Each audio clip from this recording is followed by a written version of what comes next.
Kyle is about to sleep. He is deep in thoughts and he is determined to take action next day and beat procrastination. Then he gets his phone to set an alarm. Wait, Kyle, you're not gonna scroll, right? No, no, no, no, don't do it, Kyle. He sleeps late again. The next day, Kyle snoozes and wakes up at noon, and he feels so tired. He doesn't take any action that day, too, and he feels more like a failure. Only if he knew. Maximus. Maximus doesn't procrastinate any action. He finishes them in a heartbeat. He goes to bed not with a feeling of emptiness but a sense of fulfillment. He wakes up without snoozing and immediately starts working, and by the time Kyle wakes up, Maximus has done the day's work. He is happy, and no amount of work scares him. Bravo, Maximus. You heard the story of Kyle and Maximus. How about mine? I was a chronic procrastinator for 8 straight years. 8 straight, long, arduous, if I'm using that word correctly, and stressful, depression ridden, anxiety filled years. Those years were like hell. I hated my life. And because of those, I wanted to kill myself at around summer 2022. Yes, bro, that was not a public information, and my family didn't know it. I hope they won't know it yet, and my friends didn't know it, most of them at least, and they're gonna learn about this. I don't know how they will react, and I don't really care that it is public right now because I've beaten procrastination, which was the biggest reason and contributor of that depression, stress, and anxiety. And I am in a much better situation in my life. And after that, after I beaten procrastination, I found a job, I was earning well, and then I had a girlfriend, I got married. Right now, it's around 10 and a half months. Everything is getting better. And I've been working so much from those times till today. In the last year of my online journey and trying to make it out online, to find my place online, there was some days that I worked for 12 hours a day. I couldn't get myself to work even a 30 minutes a day. That was the situation, and this is the current situation. Yes, I was a chronic procrastinator and I've beaten it. The question is, how did I beat it? But before that, let me tell you just a bit on what procrastination really is. Because most people think procrastination is just a laziness, but that's not the case. Yes, you can be lazy on some things, and you can be an active person on other things, but procrastination is a much more general thing. And you can even procrastinate things that you love and you normally weren't uh, lazy on that regard. So procrastination is a changing subject in humans' life. Procrastination is, in description, delaying tasks that you want to do or need to do in detriment of your mental health. But that's not a quite good explanation. What I like as an explanation is procrastination is a mood regulation problem that results in delaying tasks. What do I mean by mood regulation problem is that your procrastination levels, how much you procrastinate and how you procrastinate, really gets affected by your mood and emotions. But I don't mean your daily emotion change, which is effective, but I don't mean that. What I mean is that your task specific emotions. Basically, when you have a task that you need to do, for example, writing a post, if you're doing that, or maybe you're a developer like me writing a code for the database. Anyway, When you have that task, you have negative emotions and positive emotions about that task. And if the negative emotions are outweighing the positive emotions, they dictate your mood. They dictate how you perceive that task. And your brain perceives that task as a threat, not a literal threat, but as in mental pain threat to itself. And it tries to cope with anything it can find. That means you start to scroll. That means you start to lose focus and distract yourself with social media, etc., etc. And on the contrary, if you have two emotions and most positive emotions are outweighing the negative emotions, you feel much more motivated. And when you start to work, you feel more in the flow with the task and you have more focus about the task. So, bro, what you need to do is lowering the negative emotions and increasing the positive emotions. But it's always hard to increase the positive emotions. So what you can do is decrease the negative emotions as much as you can. And we call the negative emotions as root causes of procrastination because they are mostly very well rooted in your mental health beliefs and mindsets.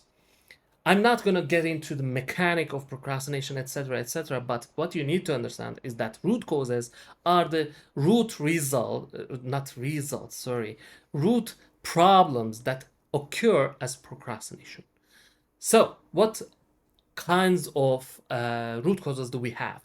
Overwhelm, fearing of failure, fearing of success, perfectionism, or fear of missing out, fear of judgment, fear of comparison, fear of competition, etc., etc. There are a lot of ones, a lot, and these are the most common ones.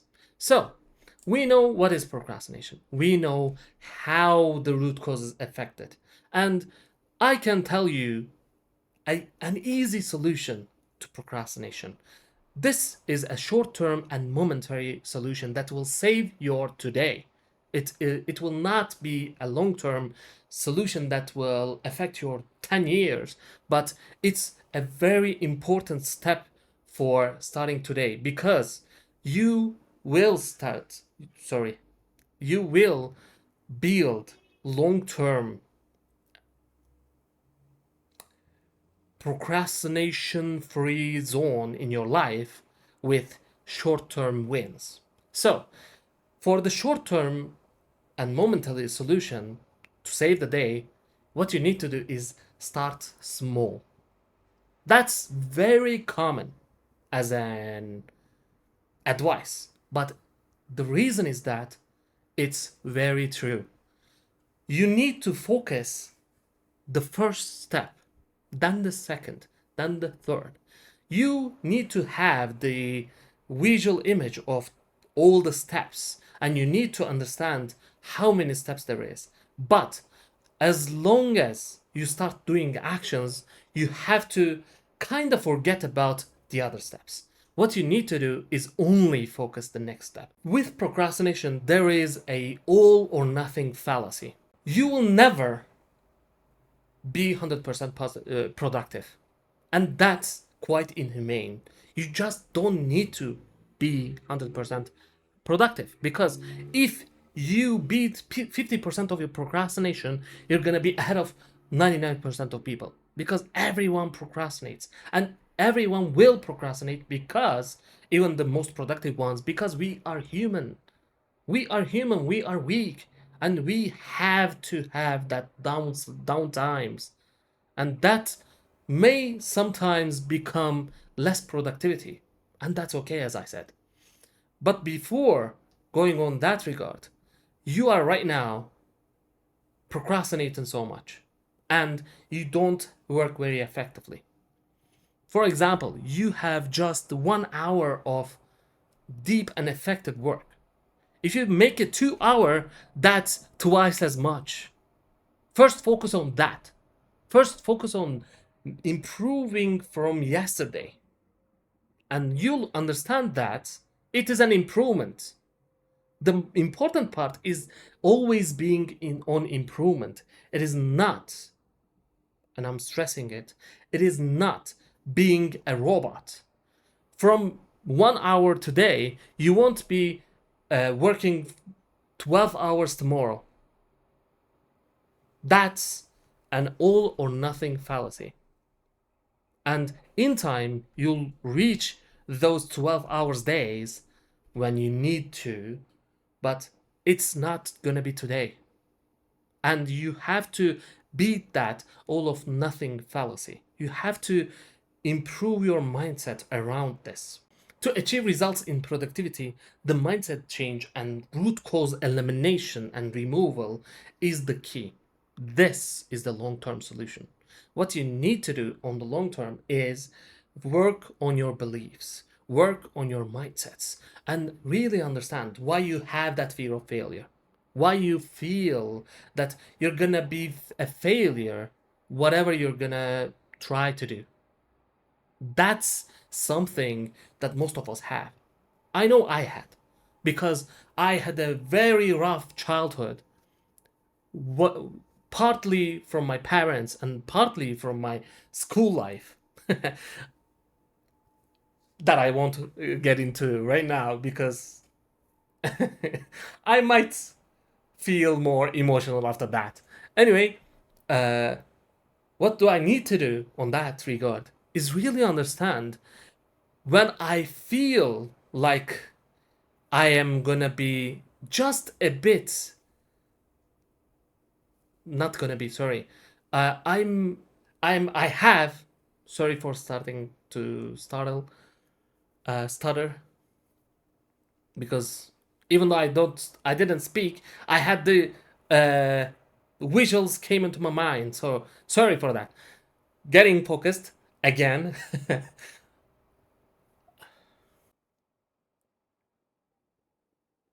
totally forgot about where I was.